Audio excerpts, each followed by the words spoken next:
मैंने अपने पिछले जो लेक्चर है उसमें वर्ण व्यवस्था पर चर्चा की थी। आज हम जाति व्यवस्था का ऐतिहासिक और सांस्कृतिक अध्ययन करने का प्रयास करेंगे। जाति व्यवस्था के ऐतिहासिक और सांस्कृतिक अध्ययन के तहत आज हम जिन बिंदुओं पर बात करेंगे वो है कि जाति से क्या तात्पर्य है, जाति की क्या विशेषताएं हैं तथा जाति व्यवस्था की उत्पत्ति के कौन-कौन से विभिन्न मत हैं। तो सबसे पहले बात करते हैं कि जाति से तात्पर्य क्या है। तो भारतीय साहित्य में जाति नामक जो सामाजिक संस्था है उसको अंग्रेजी में कास्ट कहा गया है। और ये जो शब्द है कास्ट, यह है जो पुर्तगाली शब्द कास्टा से निकला है, जिसका प्रयोग पुर्तगालियों ने एक दूसरे से अलग रहने वाले सामाजिक वर्गों के लिए किया है। पुर्तगालियों ने यह देखा कि विभिन्न व्यवसायों के आधार पर अनेक वर्ग एक दूसरे से भिन्न हैं और उनके जो व्यवसाय हैं वो वंशानुगत है। वे सामाजिक स्तरों में क्रमबद्ध वर्ग रूप से एक ऊंचे जो वर्ग लोग हैं, ऊंचे वर्ग के लोग नीचे वर्ग के लोगों से ना तो खान पान का संबंध रखते हैं और ना ही वैवाहिक संबंध रखते हैं। जबकि जो भारतीय जो शब्द है जाति, वो जात यार्थक है, अर्थात व्यक्ति जिस सामाजिक वर्ग में के परिवार में जन्म लेता है वही उसकी जाति होती है। अब हम बात करते हैं कि जाति व्यवस्था की विशेषताएं क्या है, अर्थात किसको हम जाति के को कह सकते हैं, क्या इसके खास तत्व होते हैं या फीचर्स होते हैं। तो वर्ण और जाति में भेद है, क्योंकि भारतीय समाज में केवल 4 ही वर्ण माने गए हैं, ब्राह्मण, क्षत्रिय, वैश्य और शूद्र। और ये जो विभाजन है वर्णों का, ये हमें ऋग्वेद काल से लेकर और आधुनिक काल तक ये समय समाज में विद्यमान है और इसकी संख्या में अभी तक कोई परिवर्तन नहीं हुआ है, अर्थात समाज में 4 वर्ण हैं।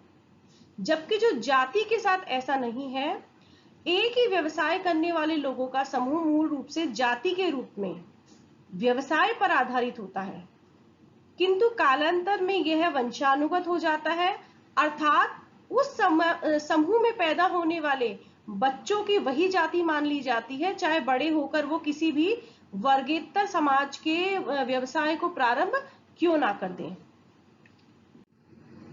व्यक्ति जन्म से ही जाति का सदस्य होता है और वो आजीवन अपनी ही जाति का सदस्य रहता है, जब तक कि जाति के नियमों के उल्लंघन के दंड के रूप में उसको जाति से बहिष्कृत ना कर दिया जाए।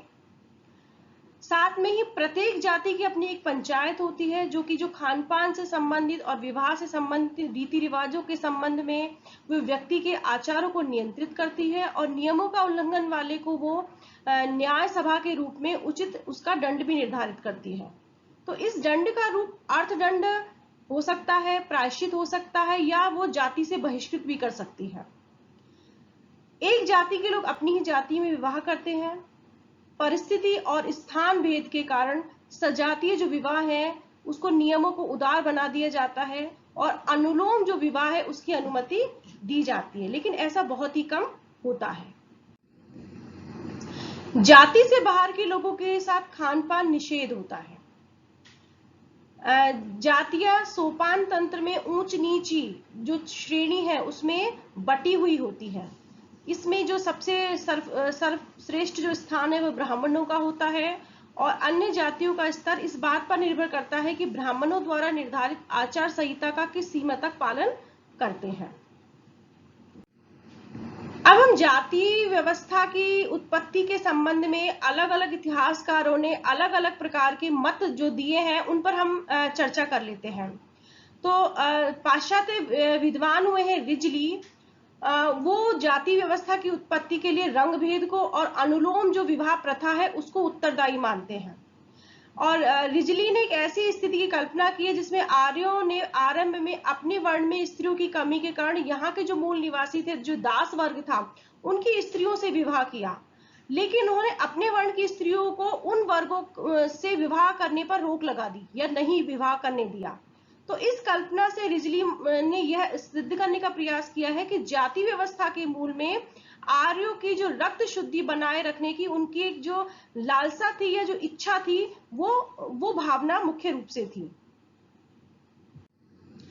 इसी संदर्भ में जो ओसी कोक्स हुए हैं, उन्होंने जाति प्रथा का जो मूल है वो समाज में श्रेष्ठ स्थान पाने के लिए जो ब्राह्मण और क्षत्रिय वर्ग है उसमें जो आपस में सामाजिक जो प्रतिस्पर्धा हुई थी श्रेष्ठता के लिए, उस संघर्ष को माना है।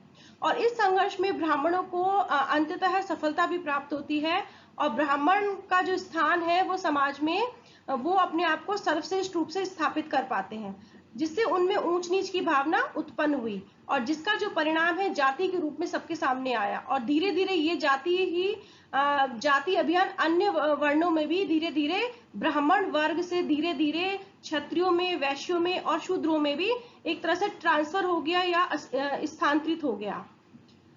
इसी प्रकार से जो धुर्य महोदय हुए हैं, उन्होंने जो रक्त शुद्धि के लिए जो ब्राह्मणों ने अपने आप को जो अपनी रक्त की शुद्धता के लिए उन्होंने जो अपने आप को जो उच्च बनाने की जो स्थिति थी, अपनी उच्चता को सिद्ध करने की जो भाव है, उसको भी धुर्य महोदय ने इसका उत्पत्ति का मुख्य कारण माना है। तो इसी प्रकार से भूगले महोदय ने यह बताने का प्रयास किया है कि सारी व्यवस्था का मूल आधार है निद्वंद रूप से ब्राह्मणों का समाज में सर्वश्रेष्ठ स्थान।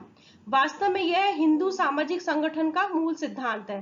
तो कह सकते हैं कि धुर्य और भूगले ब्राह्मणों की प्रभुता को जाति व्यवस्था की उत्पत्ति का मुख्य कारण मानते हैं। अब बात करते हैं हट्टन, डालमान और ओल्डन वर्ग जैसे विद्वानों की। और ये जो विद्वान है, ये जाति व्यवस्था का मूल अनेक व्यवसायों में और आदिम जातियों में ढूंढने की बात करते हैं। डालवन के अनुसार जातियां हैं वो वर्णों से बनी है और प्रारंभ में वर्णों के अंतर्गत धीरे धीरे अनेक व्यापारी आए और जो कला जो शिल्पी थे उनके वर्ग बने। तो ये जो दो श्रेणियों में संगठित थे और ये जो श्रेणी संगठन है यही जातियों का धीरे धीरे आधार बन गई। इसी प्रकार भारतीय समाज पर लिखने वाले विद्वानों ने जाति की उत्पत्ति और उसके विकास पर अलग अलग उसके कारण बताए हैं, किंतु जाति व्यवस्था इतनी जटिल है कि किसी एक कारण को जाति के उद्भव का आधार नहीं माना जा सकता। इसके जाति व्यवस्था की उत्पत्ति के लिए बहुत सारे कारण हैं जो उत्तरदायी हैं और उन कारणों पर अब हम बात। इस प्रकार से जो प्रैतुक व्यवसाय है और जो शिल्प है उसने जाति व्यवस्था की उत्पत्ति में अपना योगदान दिया। साथ में ही शिल्प और व्यवसाय की जो श्रेणियां जो विकसित हुई और जो आर्थिक जीवन है उसके कारण भी जाति व्यवस्था की उत्पत्ति हुई। साथ में जो देश था वो भौगोलिक आधार पर काफी बटा हुआ था और पूरे देश में जो भिन्न भिन्न प्रकार के जो रीति रिवाज थे उन रीति रिवाजों की भिन्नता ने भी जाति व्यवस्था की उत्पत्ति का एक कारण माना जा सकता है। साथ में ही जो वर्ण व्यवस्था है और जो समाज में जो विभिन्न वर्गों में या वर्णों में जो उच्चता का और जो निम्नता का जो क्रम है, साथ में ही विभिन्न वर्णों में जो सामाजिक और जो धार्मिक जो सुविधाएं उनको मिली हुई हैं, उन्होंने भी जातियों को जाति व्यवस्था की उत्पत्ति में कहीं ना कहीं योगदान दिया। साथ में ही जो गण चिन्ह निषेध और मानदेवी और आत्म संबंधी जो विचार हैं, साथ में ही पवित्रता, अपवित्रता और जो धार्मिक जो कृत्य है उनकी पवित्रता के जो विचार हैं, उन्होंने भी जाति व्यवस्था की उत्पत्ति में योगदान दिया। तो हम कह सकते हैं कि जो मुख्य रूप से तो जाति व्यवस्था की उत्पत्ति में जो व्यवसाय है या शिल्प है या शिल्प की जो श्रेणियां थी जिसके कारण लोगों ने अपने आप को अलग अलग समूहों में व्यवसाय के आधार पर विभाजित कर लिया, उन्होंने जाति व्यवस्था में योगदान दिया। लेकिन इसमें कहीं ना कहीं वर्ण व्यवस्था भी जाति व्यवस्था की उत्पत्ति के लिए उत्तरदायी रही, क्योंकि वर्ण व्यवस्था के कारण समाज में जो उच्चता और निम्नता का क्रम में जो समाज विभाजित हो गया, उसके कारण वर्गों में जो जातियों की जो उत्पत्ति है वो मुख्य रूप से हुई। और ये जो जातियों इस तरह से जो वर्ग समाज जो वर्गों में विभक्त हो गया, उसके कारण ना केवल जातियों की उत्पत्ति हुई बल्कि जातियों में भी और अधिक उपवर्ग बन गए। तो इस तरह से ये मुख्य कारण माने जाते हैं जाति व्यवस्था की उत्पत्ति के। धन्यवाद।